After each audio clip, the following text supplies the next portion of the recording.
Assalamualaikum warahmatullahi wabarakatuh. Perkenalkan, nama saya Dani Nofri, NIM 2119021, jurusan Pendidikan Agama Islam Lokal 3A. Pada kesempatan kali ini, saya akan mempresentasikan sebuah video di mana video itu bertujuan untuk menjawab soal UAS Manajemen Pendidikan dengan dosen pengampu Dr. Sito Rahmana MA.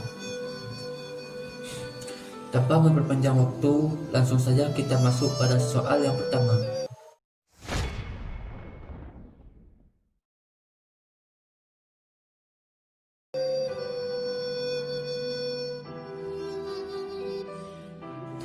Menurut saya, dalam pendidikan di Indonesia itu memiliki durasi yang lama atau waktu pembelajaran di sekolah itu terlalu panjang sehingga peserta didik terbiasa dengan materi saja, sehingga mereka tidak tahu cara mengaplikasikannya dan bersosialisasi dengan masyarakat. Ada beberapa poin dalam sistem pendidikan yang mesti dicoba untuk dirubah. Yang pertama, memperpendek waktu belajar di sekolah. Mungkin dengan memperpendek waktu belajar di sekolah setidaknya 4-5 jam per hari akan berdampak perubahan kepada peserta didik.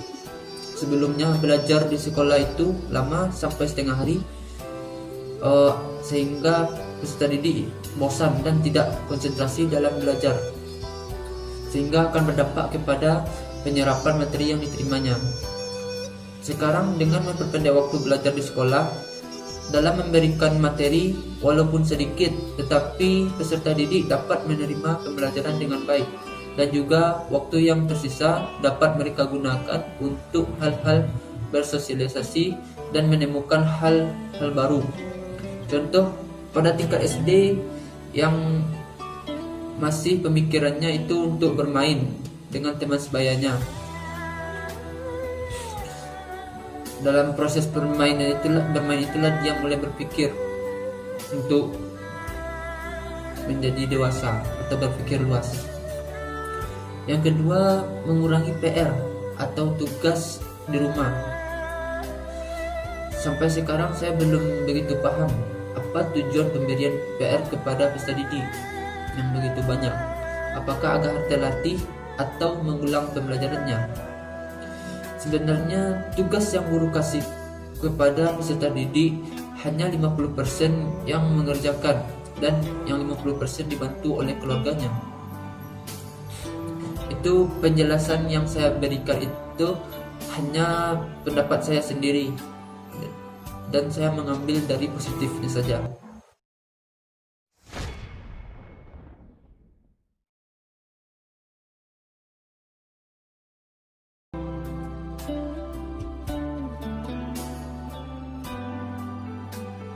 Ada beberapa faktor penyebab pendidikan di Indonesia itu belum merata. Yang pertama, korupsi. Korupsi akan berdampak kepada ekonomi negara, sehingga akan terganggu pula kepada pendidikan. Masih banyak anak-anak yang seharusnya mendapatkan pendidikan terlantar akibat ekonomi keluarganya yang tidak memungkinkan untuk biaya pendidikan. Yang kedua, sarana dan prasarana yang belum memadai. Masih banyak kita temui sekolah yang masih terbengkalai atau fasilitas yang digunakan seadanya. Dan ada pula berita yang menyayangkan sekolah yang tidak layak pakai, seperti atap yang bocor dan lingkungan belajar yang tidak nyaman. Pemerintah yang kurang tegas, itu poin yang ketiga. Kenapa saya bilang kurang tegas? Karena di Indonesia pendidikan hanya berfokus kepada daerah-daerah yang mencolok, sehingga daerah-daerah pelosok terabaikan.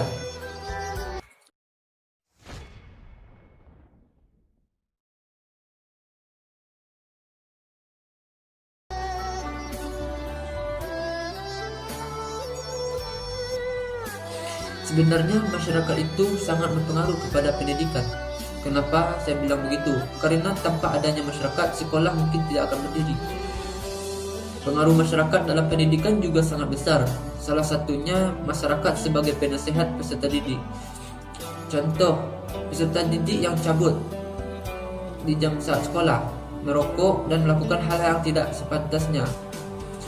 Maka itulah tugas masyarakat untuk menasihati.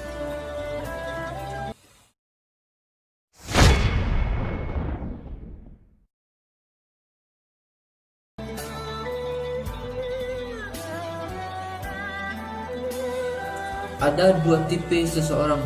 Yang pertama, memiliki jiwa kepemimpinan, dan yang tidak memiliki jiwa kepemimpinan.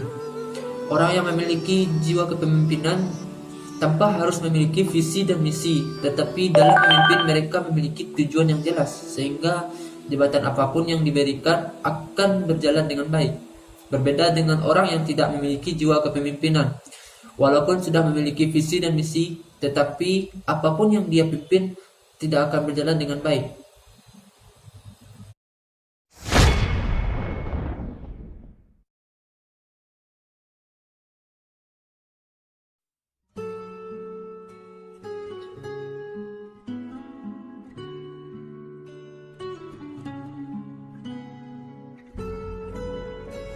Sebenarnya dalam pendidikan, kalau sudah niat dari dalam hati, kita tidak mesti menunggu jaringan